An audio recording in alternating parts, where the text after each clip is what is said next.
सुप्रभात बच्चों, कैसे हैं आप लोग। आज मैं आपको माता का अंचल उपन्यास जो सूर्य पूजन सहाय जी के द्वारा रचित है उसका सारांश बताने जा रही हूँ। यह हिंदी के प्रसिद्ध उपन्यास कहानीकार, संपादक और पत्रकार शिव पूजन सहाय जी का जन्म ग्राम उन्नाव, जिला भोजपुर, बिहार में हुआ।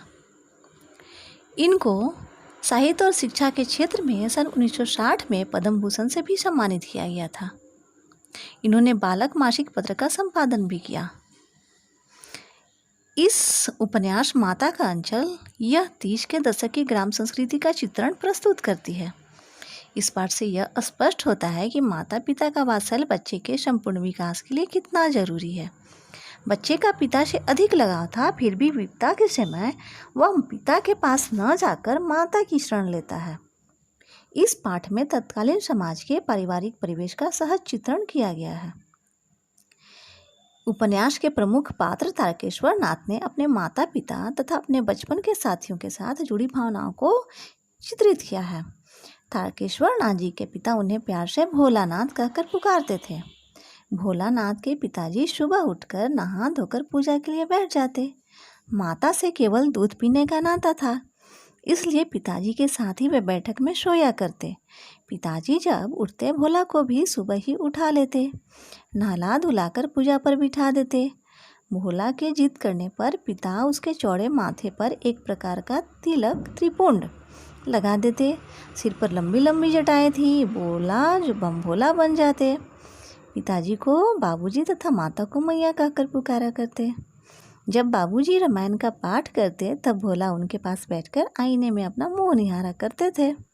जब बाबूजी उन्हें देखते तो वे शर्माकर आईना नीचे रख देते। कभी कभी बाबूजी भोला से कुश्ती भी लड़ते। जानबूझकर वे शिथिल होकर भोला के आत्मविश्वास को बढ़ावा देते। तब बाबूजी पीठ के बल लेट जाते और भोला उनकी छाती पर चढ़कर उनकी लंबी लंबी मूंछें उखाड़ने लगता। वे हंसते हुए उसके हाथों को चूम लेते। जब वे भोला से खट्टा और मीठा चुम्मा मांगते तब भोला बारी बारी से अपना बायां तथा दायां गाल उनके मुंह की ओर कर देते। जब भोला बाबूजी के साथ घर आते तब खाना खाने बैठते। बाबूजी अपने हाथों से खाना खिलाते। माताजी को ऐसा लगता कि भोला ने कम खाया। वे कहती कि जब बच्चा बड़े बड़े खौर खाएगा तब दुनिया में स्थान पाएगा। और माँ तोता, मैना, कबूतर, हंस, मोर आदि के बनावटी नाम से कौर बनाकर बच्चे को यह कहते हुए खिलाते कि जल्दी खा लो नहीं तो उड़ जाएंगे। उसके बाद जब कभी माँ भोला को जबरदस्ती पकड़कर सिर पर सरसों का तेल डालती तब वे रोने लगते। बाबूजी माँ पर बिगड़ते, पर वे सिर को तेल से सराबर करके ही छोड़ती। काजल की बिंदी लगाकर चोटी गूंथती और उसमें फूलदार लट्टू बांधकर रंगीन कुर्ता टोपी पहना देती। तब भोला कन्हैया बनकर बाबूजी की गोद से सिसकते सिसकते बाहर आ जाते और बाहर आकर बच्चों के झुंड में वहाँ आकर रोना भूल जाते और खेलकूद में मस्त हो जाते थे। अब भोलानाथ और उनकी मित्र मंडली बचपन में अनेक प्रकार के खेल तमाशे करते। चबूतरे का एक कोना नाटक घर बनता था।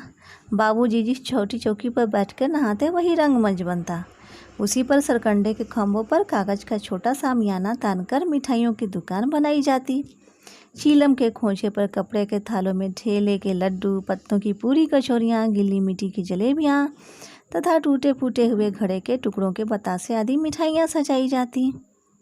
कभी कभी बच्चे बारात का भी जुलूस निकालते थे। बारात एक कोने से चलकर दूसरे कोने तक पहुँचती। लकड़ियों के पटोरियों से घिरे गोबर से लिपे आम और केलों की टहनियों से सजाए हुए छोटे से आंगन में कलसा रखा जाता। वहीं पहुंचकर बारात वापस लौट आती। लौटते समय खटोली पर लाल कपड़ा डालकर उसमें दुल्हन को बिठाकर वापस लाया जाता।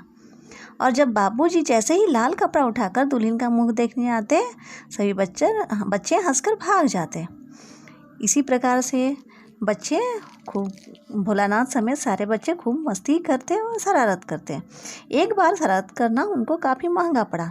एक बार सभी लड़के टीले पर चढ़कर चूहों के बिल में पानी डालने लगे।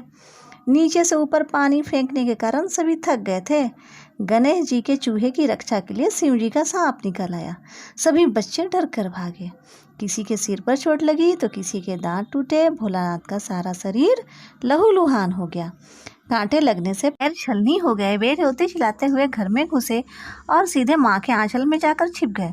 डर से कांपते देखकर सब काम छोड़कर स्वयं माँ भी रोने लगी।